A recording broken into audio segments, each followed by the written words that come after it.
Hey guys, how's it going? So Brieg was just shown off, and he's a Water Knight Ares unit, and let's just get right into it. We've seen his S3 in the past, but it looks as though he is Lilia stats. That's what a Knight Ares is, with health imprints. S2 gets 50 fighting spirit, so he's a fighting spirit character. Gets barrier for 3 turns, perception that gives crit chance, crit damage to the caster for 3 turns. 3 turns, it's a long time. Extra turn to the caster, okay. And he's health scaling, it looks like. Alright, soul burns for more barrier. See how big this barrier is. Increases barrier. So he uses it and he gets that much barrier. He's 24,000 health. That's like what, 4,000 health or something to the whole team? I mean, that seems pretty good.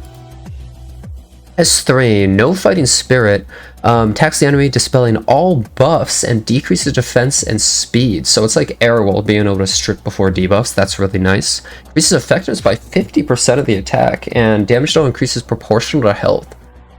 Okay, interesting. That's not really crazy though. This doesn't use fighting spirits, so I guess it's on his skill 1. Well, let's see how much damage it does. Uh-oh. He's against Pain for Moroi. I don't really like that they're showing PvE. Proportional to the caster's max. Uh-oh. I mean, that did a lot of damage, but that's PvE. Skill 1, 25 fighting spirit gained. Gives 20% combat readiness on S1. Okay, nice. Health scaling. When it's full, it consumes all fighting spirit to dispel all debuffs in the caster and activates his S3 against the enemy with the highest attack. So an anti-DPS, like Remnant Violet kind of activation S3. Okay, that's actually really cool. That means you're activating his skill 3 multiple times, constantly stripping buffs off of their highest attack unit. That means if it's a unit that's not stealthed or evasion, he's just going to be constantly stripping their buffs and defense breaking them. That seems really good. I guess it activates Lionheart's Servia, which is a detriment, but this can even reach someone like Spectre Tenebria, which is really, really, really good. You're able to skill 2, and then you could just skill 1 to go into another skill 1 if you want to deal with Spectre Tenebria, but most of the time you'll probably skill 2 and then skill 3, and then the next 2 skill 1s will lead into another S3. That seems really good. Yeah, let's take a look at the rest of this. So it's artifact. We saw this yesterday, I believe. Brieg's artifact. Yeah, increases hit chance, decreased defense. That's really great. It seems really nice being able to pierce defense and have extra hit chance. The problem is this is a Knight artifact, and only maybe like Charlotte or Summerbreak Charlotte would really want to use that. I don't think many other people would, but it's a pretty cool artifact overall. I think he would want to use Elbrus, right? Counter Elbrus set, because he's able to get his counterattacks on his S1, which pushes him up and lets him just automatically use his skill 3 when he gets enough stacks. Or not stacks, fighting spirit. That seems really good. I think Elbrus is probably going to be the artifact for him. Let's take a look at the rest of his video though. Pain Pursuer Moroi. Oh my god, it's all Pain Pursuer Moroi.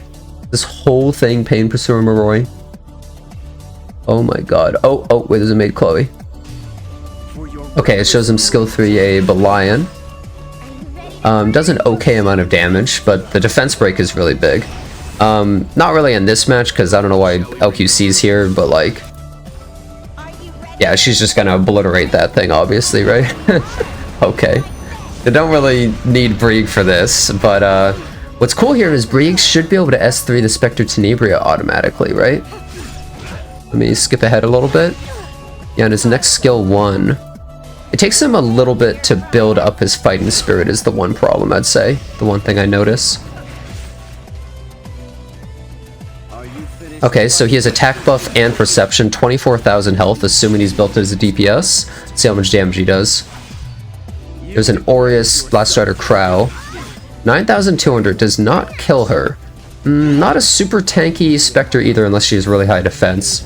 It doesn't really kill her, but I suppose if you have any AoE at all as well, then it would. So you would be able to kill her relatively easily. You do have some reach for Spectre Tenebria, which is good. He's able to wrap around decently fast too, because he gets the CR push and everything. I think it seems cool. Yeah, obviously. Oh yeah, he gets another skill 3, and this is going to kill both of them. Okay. Okay, I think I can get the gist of how Brieg is going to work. Oh wow, that didn't even die. I'm not sure if his damage is good though. Wow, 4 health off, huh? Okay, so this is what I would say. My current thoughts on Brieg. He seems really cool, and he seems really fun. He might have a big problem against debuffs. He's obviously going to have a problem versus injuries, so maybe stuff like Spectre, or not, Apocalypse Ravi. But being able to defense break people after stripping all buffs is a really big deal against Mediator, Queric, and just, I mean, everybody, really. That's kind of a huge deal. It makes it so that if you have him plus another DPS, you can kind of just instantly kill anything.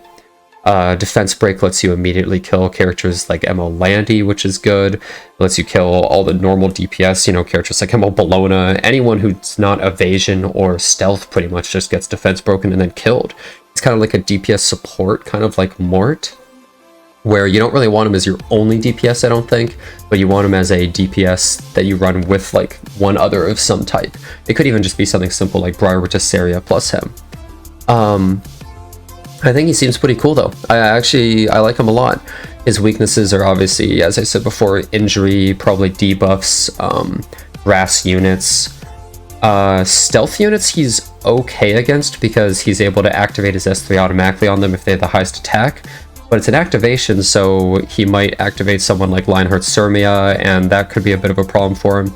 But him being able to just skill 3 Lionheart Surmia Defense Breaker, and then you instantly kill them with someone else is kind of a huge deal. So I feel like he's decent against a lot of his supposed counters as well. I think he's going to be a fun and cool unit though. I'm definitely actually very curious to try him out. I think he might be a positive for the meta. Knock on wood, I hope I'm not wrong. But being able to help with characters like Emo Landy and just be a decent neutral DPS, essentially. By neutral DPS, I mean just like a decent character into a lot of different things. I think he'll be kind of cool. I'm actually very interested in him. I think he's simple, but well designed, I would say. Now, we'll see if his damage numbers are terrible, because that's the death knell of every single DPS. If you have horrible damage numbers, it doesn't really matter if your skills are cool, because he does have nice supporty stuff, but it's not enough to warrant horrible damage numbers. And he wasn't able to one-shot the Spectre Tenebria here, but who knows what his build was, who knows what her build was. We'll have to actually try it out when he comes out. Anyways, I think that's about it for my first impressions of Brieg. If you enjoyed the video, don't forget to leave a like or subscribe to the channel, and I hope to see you next time.